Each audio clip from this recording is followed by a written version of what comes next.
Hello നമസ്കാരം. Leeds അക്കാദമിയുടെ മറ്റൊരു വീഡിയോയിലേക്ക് ഏവർക്കും സ്വാഗതം. ഓൺ എക്സാം ഒക്കെ കഴിഞ്ഞു, എല്ലാവർക്കും നല്ല മാർക്ക് ഉണ്ടെന്ന് വിചാരിക്കുന്നു.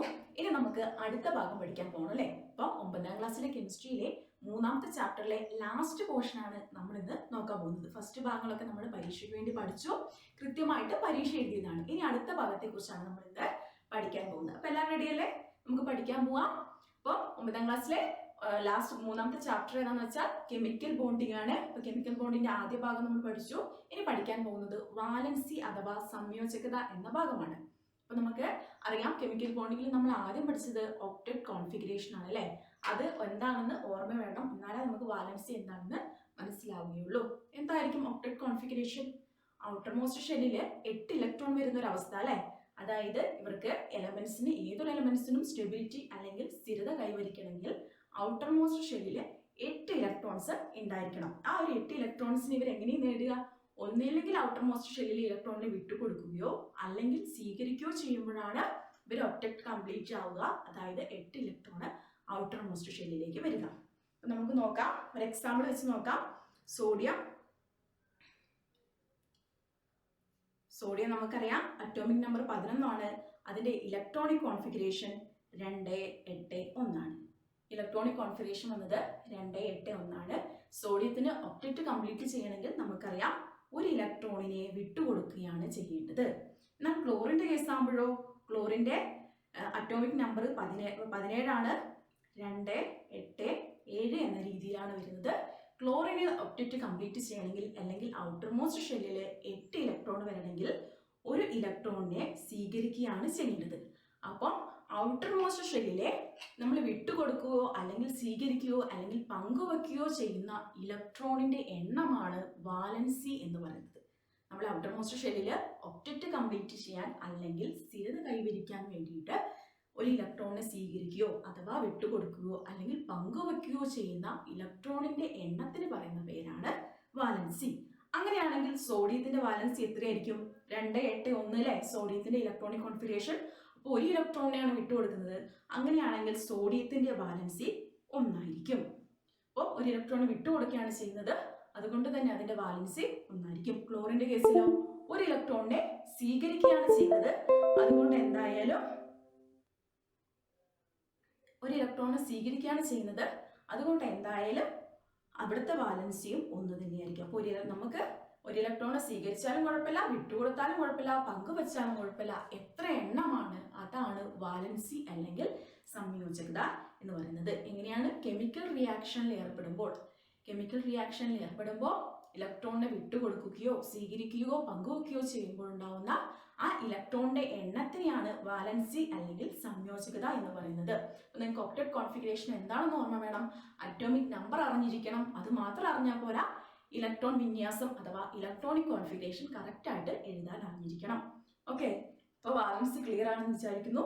വാലൻസി ക്ലിയർ ആണെങ്കിൽ നമുക്ക് അടുത്ത ഭാഗത്തേക്ക് പോവാം. കെമിക്കൽ ഫോർമുല അല്ലെങ്കിൽ രാസസൂത്രം. ഒരു എലമെന്റിന്റെ അല്ലെങ്കിൽ ഒരു സംയുക്തങ്ങളുടെ കെമിക്കൽ ഫോർമുല എങ്ങനെയാണ് എഴുതുന്നത് എന്നാണ് നോക്കുന്നത്. ഓക്കെ, നമുക്ക് സോഡിയത്തിന്റെയും ക്ലോറിന്റെയും കേസ് തന്നെ എടുക്കാം. നമുക്കറിയാം സോഡിയം അറ്റോമിക് നമ്പർ 11 ആണ്.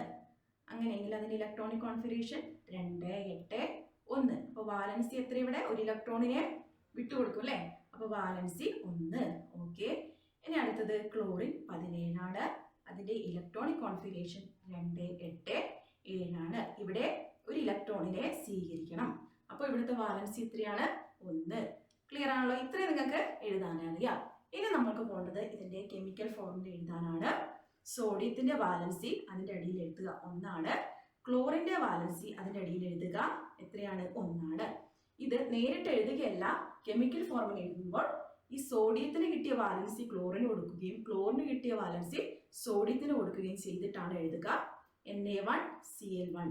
1 ആയതുകൊണ്ട് എഴുതേണ്ട കാര്യമില്ല, NaCl. 1ന്റെ കേസ് ആയതുകൊണ്ട് അങ്ങോട്ടോട്ട് എക്സ്ചേഞ്ച് ചെയ്യേണ്ട കാര്യമൊന്നുമില്ല. അപ്പൊ സോഡിയം ക്ലോറൈഡിന്റെ കേസിൽ ഇങ്ങനെയാണ് വരുന്നത്. ഇനി നമുക്ക് മഗ്നീഷ്യം ക്ലോറൈഡിന്റെ നോക്കാം. മഗ്നീഷ്യവും ക്ലോറൈഡും ചേർന്നാൽ എങ്ങനെയാണ് കെമിക്കൽ ഫോർമുല എഴുതുന്നത് എന്ന് നോക്കാം. ഓക്കെ, അപ്പൊ മഗ്നീഷ്യത്തിന്റെ അറ്റോമിക് നമ്പർ ഓർമ്മ വേണം. മഗ്നീഷ്യത്തിന്റെ അറ്റോമിക് നമ്പർ 12 ആണ്. 12 ആകുമ്പോൾ എത്ര വരിക? 2, 8, 2. എങ്ങനെ വരിക? 2, 8, 2. ക്ലോറിൻ നമുക്ക് നമുക്കറിയാം 17, 2, 8, 7. ഇവിടെ ഒക്ടറ്റ് കംപ്ലീറ്റ് ചെയ്യണമെങ്കിൽ അല്ലെങ്കിൽ സ്റ്റെബിലിറ്റി കൈവരിക്കണമെങ്കിൽ ഈ 2 ഇലക്ട്രോണിനെ വിട്ടുകൊടുക്കണം. അപ്പോൾ ഇവിടുത്തെ ബാലൻസ് എത്രയാണ്? 2. ഓക്കെ, ക്ലോറിന്റെ കേസിൽ 1നെ സ്വീകരിക്കണം. അപ്പോൾ ഇവിടുത്തെ ബാലൻസ് എങ്ങനെയാണ്? 1. ഓക്കെ, അപ്പോൾ മഗ്നീഷ്യത്തിന്റെ ബാലൻസ് കിട്ടിയത് 2 ആണ്, ക്ലോറിന്റെ 1 ആണ്. അത് നമുക്ക് ഇവിടെ എഴുതാം. മഗ്നീഷ്യം ബാലൻസ് എത്ര കിട്ടിയത്? 2. ക്ലോറിൻ എത്രയാണ് ബാലൻസ് കിട്ടിയത്? 1. ഇത്രയും കൊണ്ട് മാത്രം കഴിയില്ല. ഇനി നമ്മൾ കറക്റ്റ് ആയിട്ടുള്ള കെമിക്കൽ ഫോർമുലയിലേക്ക് പോവാണ്. മഗ്നീഷ്യത്തിന് കിട്ടിയ 2നെ ക്ലോറിനും ക്ലോറിന് കിട്ടിയ 1നെയും മഗ്നീഷ്യത്തിന് കൊടുക്കുക. എന്നിട്ട് എഴുതാം മഗ്നീഷ്യം 1, ക്ലോറിൻ 2. ഇതാണ് കെമിക്കൽ ഫോർമുല. ഈ രീതിയിലാണ് നമ്മൾ കെമിക്കൽ ഫോർമുല എഴുതുക. ഫോർ എക്സാമ്പിൾ നോക്കാം. അലൂമിനിയോ ക്ലോറിനും. അലൂമിനിയത്തിന് നമുക്കറിയാം 13 ആണ്. 13 എങ്ങനെ എഴുതുക?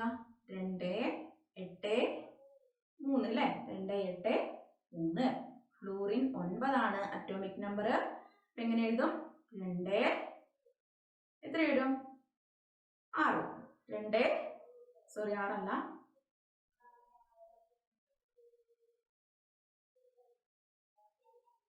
2, 7 ആണ് വരിക. 2. അപ്പം ഫ്ലൂറിൻ്റെത് 9 ആണ് അറ്റോമിക് നമ്പർ. 2, 7 ആണ് ഫ്ലൂറിന്റെ ഇലക്ട്രോൺ വിന്യാസം വരുന്നത്. അപ്പൊ നമുക്ക് ഇവിടെ നോക്കിയാൽ അറിയാം, അലൂമിനിയത്തിന് ഒക്ടറ്റ് കംപ്ലീറ്റ് ചെയ്യണമെങ്കിൽ ഈ 3 ഇലക്ട്രോണിനെ വിട്ടുകൊടുക്കണം. അപ്പൊ ഇവിടുത്തെ വാലൻസി 3 ആണ്. ഫ്ലൂറിന് 1 ഇലക്ട്രോണിനെ സ്വീകരിക്കണം. എന്നാൽ ഇവിടുത്തെ 1 ഇലക്ട്രോണിനെയാണ് സ്വീകരിക്കേണ്ടത്. അപ്പൊ ഇവിടുത്തെ വാലൻസി 1 ആണ്. അപ്പൊ ഇതെങ്ങനെ വരും? അലൂമിനിയത്തിന് കിട്ടിയ വാലൻസി 3, ഫ്ലൂറിന് കിട്ടിയ വാലൻസി 1. ഇത്രയും കൊണ്ട് കഴിഞ്ഞോ? ഇല്ല. ഇത് അലൂമിനിയത്തിന് കിട്ടിയതിനെ ഫ്ലൂറിനും ഫ്ലൂറിന് കിട്ടിയതിനെ അലൂമിനിയത്തിനെ കൊടുക്കുക. അപ്പൊ എങ്ങനെ വരും? Al1 F3.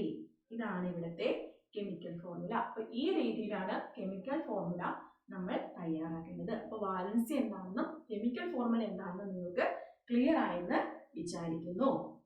ഓക്കെ, ഇനി നമുക്ക് അടുത്ത ഭാഗത്തിലേക്ക് പോകാം. അടുത്ത ഏറ്റവും സിമ്പിൾ ആയ ചെറിയൊരു പോർഷൻ ആണ് chemical formula of acid and bases. ആസിഡിന്റെയും ബേസിന്റെയും കേസിൽ എങ്ങനെയാണ് കെമിക്കൽ ഫോർമുല വരിക എന്നാണ് പഠിക്കാൻ പോകുന്നത്.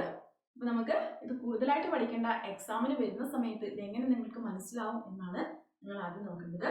നമുക്കറിയാം, ഒരു ആസിഡ്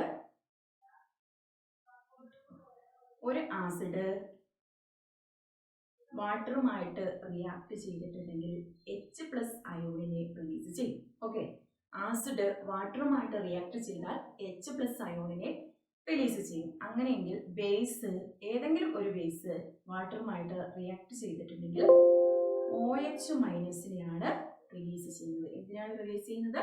OH-. ഈ ഒരു കാര്യം നിങ്ങളുടെ മനസ്സിൽ ഉണ്ടായിരിക്കണം. എന്നാലേ നമുക്കിത് മുന്നോട്ട് പോകുമ്പോൾ മനസ്സിലാവുള്ളൂ. അപ്പൊ ആസിഡ് വാട്ടറുമായിട്ട് റിയാക്ട് ചെയ്താൽ H+നെ റിലീസ് ചെയ്യുന്നു. ബേസ് വാട്ടറുമായിട്ട് റിയാക്ട് ചെയ്തിട്ടുണ്ടെങ്കിൽ OH-നെ റിലീസ് ചെയ്യുകയാണ് ചെയ്യുന്നത്. അപ്പൊ നമുക്ക് ക്വസ്റ്റ്യൻ വരിക, ഇപ്പം നമുക്ക് ഇവിടെ ടെക്സ്റ്റ് ബുക്കിലൊരു കോളം തന്നിട്ടുണ്ട്, ക്ലോറിൻ മൈനസ്. അവിടുത്തെ ബേസിസിറ്റി എത്രയാണ്? 1 ആണെന്ന് തന്നു. അപ്പൊ കെമിക്കൽ ഫോർമുല എത്രയാണെന്ന് ഒരു മൈനസ് ഉള്ളൂ അല്ലെ? അതുകൊണ്ട് തന്നെ അവിടുത്തെ ബേസിസിറ്റി 1 ആയിരിക്കും. അപ്പം മൈനസ് എന്ന് വന്നത് കൊണ്ട് തന്നെ അവിടെ HCl എന്നാണ് വരിക. ഇത് മനസ്സിലായില്ല അല്ലെ? പറഞ്ഞുതരാം.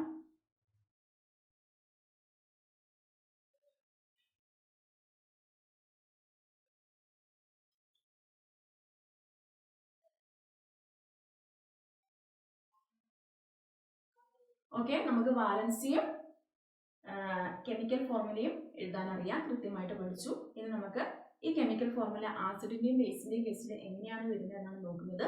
അപ്പൊ നമുക്കറിയാം, ഒരു ആസിഡ്, ഏത് ആസിഡ് ആയിക്കോട്ടെ, ഏതൊരു ആസിഡും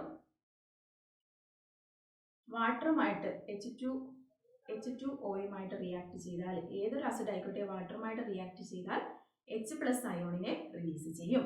ഏത് ബേസ് ആയിക്കോട്ടെ അത് വാട്ടറുമായിട്ട് റിയാക്ട് ചെയ്തിട്ടുണ്ടെങ്കിൽ OH- റിലീസ് ചെയ്യും. ഈ ഒരു കാര്യം നിങ്ങൾ ഓർത്തു വെക്കണം.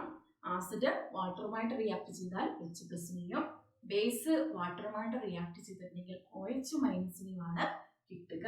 ദെൻ നിങ്ങൾക്ക് ക്വസ്റ്റ്യൻ വരിക കെമിക്കൽ ഫോർമുല എഴുതാൻ വേണ്ടിയിട്ടാണ്. അപ്പൊ നിങ്ങൾ ആദ്യം ഒന്ന് മനസ്സിലാക്കുക, മൈനസ് നെഗറ്റീവ് ആണ് ഏതൊരു എലമെന്റ്സിന്റെ മുകളിൽ. ഇപ്പൊ Cl മൈനസ് ആയിക്കോട്ടെ, SO4 2 മൈനസ് ആയിക്കോട്ടെ, ഈ മൈനസ് എന്ന് വന്നാൽ അതിന് പകരം നിങ്ങൾ H ആണ് ആഡ് ചെയ്യേണ്ടത്, ഹൈഡ്രജനെ ആണ് ആഡ് ചെയ്യേണ്ടത്. മൈനസ് എന്ന് പറഞ്ഞിട്ടുണ്ടെങ്കിൽ ഹൈഡ്രജനെ ആണ് ആഡ് ചെയ്യേണ്ടത്. ഇവിടെ ഒരു മൈനസ് ആയതുകൊണ്ട് ഒരു ഹൈഡ്രജനെ ആഡ് ചെയ്യാം, ഇവിടെ 2 മൈനസ് ആയതുകൊണ്ട് 2 ഹൈഡ്രജനെ ആഡ് ചെയ്യാം. അങ്ങനെ നമുക്ക് എത്ര മൈനസ് ഉണ്ടോ അതിനനുസരിച്ചാണ് ഹൈഡ്രജനെ ആഡ് ചെയ്തിട്ടാണ് കെമിക്കൽ ഫോർമുല തയ്യാറാക്കുക. ഇവിടെ ഒരു എക്സാമ്പിൾ ആയിട്ട് കൊടുത്തിട്ടുണ്ട് ക്ലോറിൻ മൈനസ്. അപ്പോൾ ക്ലോറിൻ മൈനസ് ഒരു മൈനസ് ആണ്, ആ മൈനസിന്റെ സ്ഥാനം നമ്മൾ H കൊടുത്തു, ബാക്കി Cl എഴുതുക. ഓക്കെ, ബേസിസിറ്റി എന്ന് പറയുന്നത് അവിടെ മൈനസ് ആണ്, -1 ആണ് ബേസിസിറ്റി എന്ന് പറയുന്നത്. പിന്നെ SO4ന്റെ കേസിൽ 2 മൈനസ് ആണ്. 2 മൈനസ് ആയതുകൊണ്ട് തന്നെ 2 ഹൈഡ്രജൻ ഉണ്ടാവും. എത്രയാ? H2, ബാക്കി എത്രയുണ്ട്? SO4. അത് കറക്റ്റ് ആയിട്ട് എഴുതുക, H2SO4. ഈ രീതിയിലാണ് അസിഡിറ്റി, അതായത് H+ ആയതുകൊണ്ട് ആസിഡിന്റെ കേസിൽ ഇങ്ങനെയാണ് എഴുതേണ്ടത്. ഇനി ബേസിന്റെ കേസിൽ പറയാം. ഇനി നമ്മൾ അപ്പൊ ഇവിടെ ക്വസ്റ്റ്യൻ വന്നിട്ടുണ്ട്, Cl -1 വരുമ്പോൾ HCl, SO4 2 മൈനസ് വരുമ്പോൾ 2 ബേസിസിറ്റി, അപ്പൊ 2 ഹൈഡ്രജനെ കൊടുക്കണം. അപ്പൊ PO4 3 മൈനസ് ആകുമ്പോൾ 3 ഹൈഡ്രജനെ കൊടുക്കണം, H3PO4. then NO3 വെറും മൈനസ് ആണ്, അപ്പൊ HNO3. CO3 2 മൈനസ് ആണ്, 2 ഹൈഡ്രജൻ വേണം, H2CO3. ഓക്കെ, SO3 2 മൈനസ് ഉണ്ട്, അപ്പൊ H2SO3. ഇങ്ങനെയാണ് ആസിഡിന്റെ കേസിൽ വരുന്നത്. ഇനി നമുക്ക് ബേസിന്റെ കേസിൽ നോക്കാം. ബേസിന്റെ കേസിൽ പോസിറ്റീവ് ആയിട്ട് വന്നാലാണ് ബേസ്. അപ്പം Na പ്ലസ് അല്ലേ, Na+ എന്നാണ് വരുന്നതെങ്കിൽ അവിടെ നിങ്ങൾ ആഡ് ചെയ്യേണ്ടത് NaOH ആണ്. അപ്പം ഇത് ഇതുപോലെ തന്നെയാണ്. H+, അതായത് മൈനസ് ആണെങ്കിൽ H+ഉം പ്ലസ് ആണെങ്കിൽ OH ആണ് ആഡ് ചെയ്യേണ്ടത്. ആ രീതിയിൽ ഇത് ഓർത്ത് വെക്കണം. ക്ലിയർ ആയോ? ഓക്കെ, ക്ലിയർ ആയെന്ന് വിചാരിക്കുന്നു. അപ്പൊ ഇത്രയാണ് ലാസ്റ്റ് പോർഷനിൽ ഏറ്റവും ഇമ്പോർട്ടൻ്റ് ആയ ഭാഗം എന്ന് പറയുന്നത്. പിന്നെ നിങ്ങൾ സാൾട്ടിന്റെ കേസിൽ ഒന്ന് ആലോചിച്ച് നോക്കുക. സാൾട്ട് എങ്ങനെയാണ് ഉണ്ടാവുക? ഒരു ആസിഡും ബേസും കൂടെ റിയാക്ട് ചെയ്തിട്ടുണ്ടെങ്കിൽ എന്താ ഉണ്ടാവുക? ഒരു ആസിഡ് ഏത് ആസിഡ് ആയിക്കോട്ടെ, ഏത് ബേസ് ആയിക്കോട്ടെ, അത് നമ്മൾ റിയാക്ട് ചെയ്യുന്ന സമയത്ത് ഉണ്ടാവുന്നത് ഒരു സാൾട്ടും ഉണ്ടാവും, ഒരു വാട്ടറും ഉണ്ടാവും. ഈ കാര്യം നിങ്ങൾ ഓർമ്മയിൽ ഉണ്ടാവണം. ആ രീതിയിൽ വേണം കെമിക്കൽ ഫോർമുല എഴുതാൻ വേണ്ടിയിട്ട്. ഓക്കെ, ക്ലിയർ ആണോ? അപ്പം ഇത്രയും പോർഷനെ അവസാന പാർട്ടിൽ നിങ്ങൾക്ക് ഇമ്പോർട്ടൻ്റ് ആയിട്ട് നോക്കേണ്ട കാര്യമുള്ളൂ. വാലൻസി, കെമിക്കൽ ഫോർമുല, ഈ 2 കാര്യങ്ങൾ കൃത്യമായിട്ട് നോക്കുക, കൃത്യമായിട്ട് പഠിക്കുക. അപ്പം മനസ്സിലായെന്ന് വിചാരിക്കുന്നു. ഇനി അടുത്ത വീഡിയോയിൽ കാണുന്നവരെ